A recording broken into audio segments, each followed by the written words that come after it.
न्योते में बुलाऊंगी। उनमें से एक ने कहा, क्या हर्ज है इसके चने भिजाने में, देर ही कितनी लगेगी, मुर्दा जलाने को बहुत समय है। यह सोचकर कुछ लोग चना भिजाने को चले गए।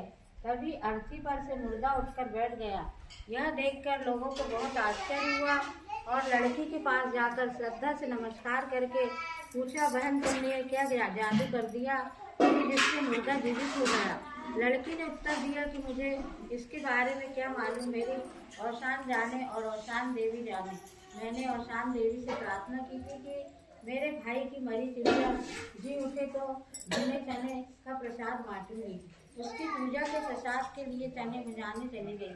तुम लोगों ने दया करके चने भिजा कर ला दिए और तुम्हारा मुर्दा भी उठकर औशान देवी की माया है। उन लोगों ने सुहागनों को न्योता देकर बुलाया और औशान देवी की विधि पूर्वक पूजा की। जिन लोगों का दूल्हा बेहोश हो गया था वह भी लौटकर उसी जगह आए और उन्होंने लड़की से पूछा कि तुमने हमारे दूल्हे को क्या कर दिया जो अपने आप बेहोश हो गया? लड़की ने कहा, मैं क्या जानूं, औशान देवी जाने। उनकी पूजा के लिए चने भुनाकर लाने वाले का मुर्दा जी उठा और तुमने इनकार कर दिया तो तुम्हारा दूल्हा बेहोश हो गया। इसमें मैं क्या करूं? उन लोगों ने लड़की से कहा कि हमें औशान देवी की पूजा की विधि बता दो, हम लोग भी उनकी पूजा करेंगे। लड़की ने उन्हें पूजा की विधि बता दी। पूजा का संकल्प करते ही दूल्हा स्वस्थ हो गया। बारात जनवासे में की ओर चल पड़ी। सकुशल विवाह हो गया। उन लोगों ने घर पहुंचकर 7 सुहागनों को न्योता किया और उनके आंचल भरकर औशान देवी की श्रद्धा पूर्वक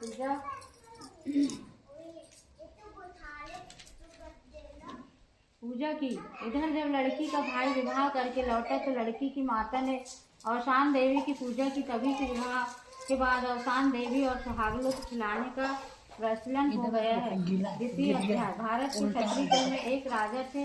उनका नाम विक्रम था। उनकी एक लड़की थी। जब वह लड़की 12 वर्ष की हुई तो राजा ने उनके विवाह की सूची दूसरे राज्य के राजा के यहाँ एक पुत्र था। वह राजा विक्रम और अपनी लड़की के लिए योग्य लड़का राजा के दूत संदेश लेकर गया और विवाह तय कर दिया। नियत तिथि के अनुसार लड़की का विवाह बड़ी धूमधाम के साथ हो गया। दहेज में राजा ने हाथी, घोड़े, धन दौलत सभी कुछ दिया और बारात विदा कर दी। बारात के साथ राजा ने अपने गुप्तचर भी भेजे कि बारात क्या कहते हैं पता लगाना। रात में विश्राम के लिए बारात जब निर्जन स्थान पर रुकी, कर्मचारी लोग हाथी घोड़े बांधने लगे। जब खूंटे की जरूरत पड़ी तब राजा को बताया गया कि खूंटी नहीं है। तब राजा ने कहा कि क्या दिया, जानवरों को बांधने के लिए खूंटे तक नहीं दिए। यह बात लड़की के पिता को गुप्तचरों ने सुनाई। गुप्तचरों को लौटकर अपने राजा को बताया कि लड़के के पिता ने कहा है कि खूंटी तक नहीं दी। यह बात सुन राजा को अभिमान को ठेस लगी। वह अपमान से आग बबूला हो गया। इतना सब कुछ देने के बाद भी शिकायत बनी है कि यह अपमान सहन नहीं कर सकता और फौरन रानी को बुलाकर कहा कि आज के बाद इस कुल में अगर कन्या पैदा होगी तो उसे मार डाला जाएगा। यह मेरा आदेश है। रानी ने सिर झुकाकर आज्ञा पालन की। सभी प्रति दे दी। रानी की 4 पुत्रियां उन चारों को दिया गया। इसके बाद रानी के एक पुत्र पैदा हुआ। जब वह बड़ा हुआ तो समझदार हुआ। उसने अपनी माँ से कहा कि सबकी बहन होती है, मेरी कोई बहन नहीं है। मुझे पवित्र राखी बंधन तो मेरी बहन नहीं है क्या? तब माँ ने बताया कि तुम्हारे पिता का फरमान है कि इस राज्य परिवार में कोई कन्या पैदा नहीं होगी। अगर होगी भी तो उसे मार डाला जाएगा। ऐसा बताते बताते रानी रो पड़ी। तब राजकुमार ने कहा कि माता जी, अब जो भी कन्या होगी उसे मारना नहीं, मैं उसकी रक्षा करूँगा और पिताजी को भी समझा दूंगा। राजकुमार के कहने के अनुसार रानी ने एक कन्या को जन्म दिया। जन्म के बाद रानी ने कन्या को गुप्त रूप से छुपाकर रखवा दिया एवं उसकी परवरिश शुरू कर दी। जब वह कन्या 12 वर्ष की हुई तब अचानक राजा की निगाह उस कन्या पर पड़ी। तब उसने रानी को बुलाकर पूछा कि यह कन्या किसकी है? रानी ने डरते डरते कहा कि यह कन्या आपकी है। इतना सुन राजा ने झपट कर कहा कि यह किसकी आज्ञा से महल में है? मेरी आज्ञा को तोड़ा है, उसका फल तो मिलेगा। रानी ने कहा, मैं राजकुमार के कहने पर इसे ममता के कारण करना पड़ा।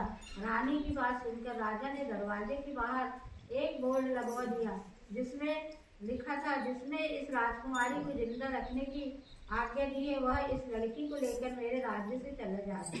जैसे ही राजकुमार खेलकर अंदर आने लगा, वैसे ही द्वारपाल ने राजकुमार से कहा, पहले बोर्ड पर लिखा हुआ पढ़ लीजिए, फिर अंदर जाना। बोर्ड पर राजकुमार अपनी बहन का हाथ थामकर जंगल की ओर निकल पड़ा।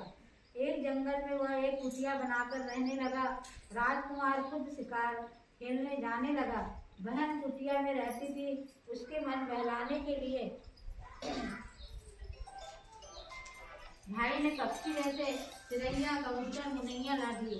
बहन उसके साथ खेलती, अपना मन बहलाती, समय काटती। एक दिन वह खेलते खेलते दाना पानी देना भूल गई। जब शाम हुई तो उसे याद आया कि तब चिड़ैया मुनैया भूख से व्याकुल हो जमीन पर गिर पड़ी, कुम्हला गई है। यह देखकर वह परेशान हो गई। अगर इसको कुछ हो गया तो मेरा भाई मुझसे नाराज हो जाएगा, तो मैं कहाँ जाऊंगी। यह विचार आते ही वह रोने लगी। ऐसा व्याकुल अवस्था देख कौशान देवी एक बुढ़िया का वेश धारण कर उसके पास आकर पूछने लगी कि बेटी क्यों रो रही हो। उसने सारी कहानी माता जी को बताई। बात सुनकर माता जी ने कहा, रो मत, मुझे कौशान देवी का व्रत करने का उपाय विधि बताती हूँ। इस व्रत को करने से सारा दुख दूर हो जाएगा। माता ने कहा, विधि इस प्रकार है, सवैया ही करते हैं। सास सुहागने को न्योता देते हैं, उन्हें सवाया, गुड़, चना, मिठाई देकर कौशान देवी का नाम लेकर खिलाते हैं। ऐसा संकल्प करते हैं कि उसकी चिड़ैया मुनैया ठीक हो गई। राजकुमारी ने सवाया का संकल्प बोल दिया। बोलते ही उनकी चिड़ैया मुनैया ठीक हो गई। यह अचंभा देखकर राजकुमारी तुरंत 1.25 पैसा लेकर सड़क पर खड़ी हो गई कि कोई निकले तो मैं उससे चना, गुड़, मिठाई मंगा लूं। इतने में एक बारात वहां से निकल वह दौड़कर उनके पास पहुंची और कहने लगी, भैया सुहागन का चना भुंजाकर ला दो। बाराती उसे पागल समझकर उसकी बात अनसुनी कर आगे बढ़ गए।